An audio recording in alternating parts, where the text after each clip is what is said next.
आगे बढ़ते हैं और आरबीआई से जुड़ी एक और अनाउंसमेंट पर फोकस करते हैं। आरबीआई ने अपने कमेंट्री के दौरान काफ़ी कुछ बड़े फैसले भी लिए हैं और उसमें से एक अनाउंसमेंट थी ग्रामीण कोऑपरेटिव बैंक को लेकर। अब वो रेजिडेंशियल हाउसिंग प्रोजेक्ट के लिए भी लोन दे सकेंगे। आरबीआई ने इस पर एक बड़ा फैसला लिया है और क्या कुछ डिटेल्स इस खबर से जुड़ी निकल कर आई हैं ये भी समझ लेते हैं। खुशबू के पास चलते हैं, उनके पास इस खबर से जुड़ी पूरी डिटेल्स है। खुशबू, बताइए।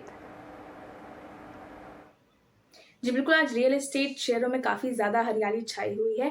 एक तरफ आरबीआई ने रेपो रेट बढ़ाए हैं जिसकी वजह से ईएमआई बढ़ेंगी ही बढ़ेंगी, लेकिन इसके साथ ही जो अलग-अलग तरह के अनाउंसमेंट्स किए हैं जिसका फ़ायदा मिलने की उम्मीद है रियल एस्टेट सेक्टर को। पहला ये कि जो रूरल और अर्बन कोऑपरेटिव बैंक्स हैं, उनकी तरफ से जो लिमिट है इंडिविजुअल हाउसिंग लोन्स की वो बढ़ा दी गई है। यानी अगर अर्बन कोऑपरेटिव बैंक्स की बात करें तो टियर 1 शहरों के लिए ये लिमिट 30 लाख से बढ़ाकर 60 लाख कर दी गई है। टियर 2 शहरों के लिए ये लिमिट 70 लाख से बढ़ाकर 140 लाख कर दी गई, यानी 1 करोड़ 40 लाख कर दी गई है। इसका असर कैसे होगा कि इंडस्ट्री प्लेयर्स का कहना है कि जितने भी अनऑर्गेनाइज्ड सेक्टर में काम करने वाले लोग हैं, जो इन बैंक्स के कस्टमर्स भी होते हैं, वो ज़्यादा लोन ले पाएंगे, यानी हाउसिंग डिमांड इससे ज़्यादा बढ़ेगी। इंडस्ट्री प्लेयर्स ये भी मानते हैं कि अब भी जो रेट्स हैं प्री पेंडेमिक लेवल से कम है, तो इस लेवल पर भी आगे अगर रेट्स बढ़ते भी हैं हाउसिंग लोन्स की, फिर भी लोगों की ओर से डिमांड जारी रहेगी रियल एस्टेट सेक्टर में। उससे आगे अगर रेट्स बढ़ती हैं तो ज़रूर चिंता की बात हो सकती है।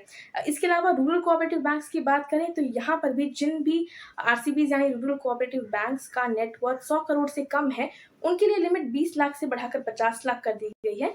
और इनसे अलग है, यानी इससे ज़्यादा की नेटवर्थ वाले रूरल कोऑपरेटिव बैंक्स हैं, उनके लिए इंडिविजुअल हाउसिंग लोन की लिमिट 30 लाख से बढ़ाकर 75 लाख कर दी गई है।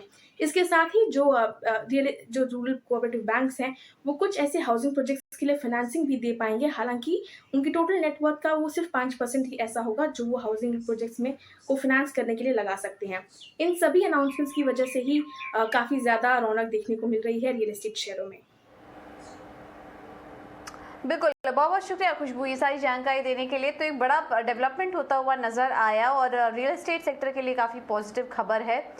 होम लोन दरें अभी फ़िलहाल ज़्यादा हैं लेकिन प्री कोविड लेवल के नीचे ही हैं, जो कि ठीक ठाक ही हैं। तो इस पर अभी भी होम लोन की डिमांड देखी जा सकती है और टियर 1 टियर 2 शहरों में ये फोकस यहाँ पर किया गया है आरबीआई की तरफ से हाउसिंग लोन में डिमांड और ज़्यादा बढ़ाने के लिए। तो इसका फ़ायदा रियल एस्टेट स्टॉक्स को सेक्टर को होता हुआ दिखाई देगा।